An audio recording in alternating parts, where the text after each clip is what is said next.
देश भर में बीफ बैन का समर्थन करने वाली बीजेपी की सियासत और हकीकत में कितना अंतर है, ये चुनाव आयोग को दिए गए बीजेपी को चंदा देने वालों की लिस्ट से सामने आया है। इस लिस्ट के मुताबिक महाराष्ट्र की उन 3 कंपनियों ने भी बीजेपी को मोटा चंदा दिया है जो बीफ का कारोबार करती है। महाराष्ट्र की कंपनी फ्राइगोरिफिको अल्लाना प्राइवेट लिमिटेड ने बीजेपी को 50 लाख रुपए चंदा दिया है।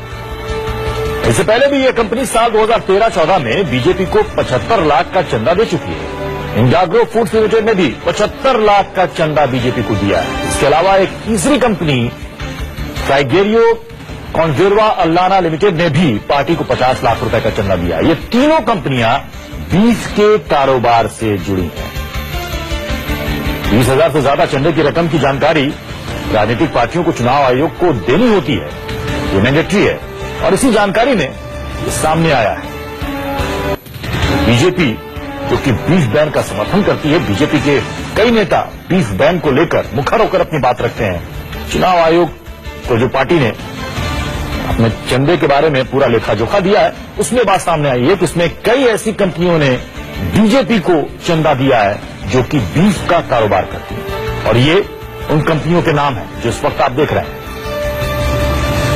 और साथ अमित कुमार हमारे संवाददाता इसमें जुड़ चुके हैं। अमित, अब सवाल है कि बीजेपी के वो नेता जो कि बीफ बैन को लेकर तमाम तरह की बात करते हैं, वो अब क्या जवाब देंगे?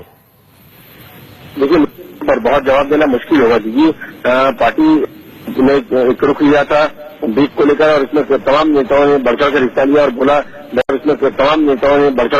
और बोला, बयान दिया कि बीफ पर बैन होना चाहिए। लेकिन जो इलेक्शन कमीशन को दिए गए जो कौन कौन चंदा दिया, उसमें साफ तौर पर दिख रहा है कि 3 कंपनियां हैं जो कम से कम 50 लाख से ऊपर चंदा देने वाले हैं, 50 लाख देने वाले, 75 लाख देने वाले, जो बीफ एक्सपोर्ट से जुड़ी हुई है। और इसमें साफ तौर पर तमाम, इसलिए जब आज बीजेपी के कई प्रवक्ताओं से हमने बात करने की कोशिश की, तमाम लोगों ने बात करने से मना कर दिया कि वो इस मसले पर बात नहीं करना चाहते। कहीं ना कहीं उन्हें भी इस बात का एहसास है कि क्योंकि कुछ दिन पहले तक वो बीफ बैन को लेकर तमाम टीवी चैनलों से लेकर तमाम जगहों पर बाइट दे रहे थे कि इसको बैन होना चाहिए, लेकिन इसका जवाब उनके पास कोई नहीं है कि आखिर ऐसी कंपनियों से चंदा क्यों लिया गया। क्योंकि अगर चंदा जब लेते हैं तो आपको पता होना चाहिए कि कौन कंपनी दे रही है, या कम से कम इसकी जानकारी होनी चाहिए। तो ऐसे में अगर ऐसी कंपनियां जो बीफ एक्सपोर्ट कर रही है कंपनियों, बिल्कुल देखना दिलचस्प होगा कि बीजेपी के नेताओं की तरफ से इस पर जवाब क्या तैयार होकर के सामने आता है। बहुत बहुत शुक्रिया अमित इस पूरी जानकारी के लिए। एक छोटा सा ब्रेक, आप बने रहे न्यूज़ 24 के साथ।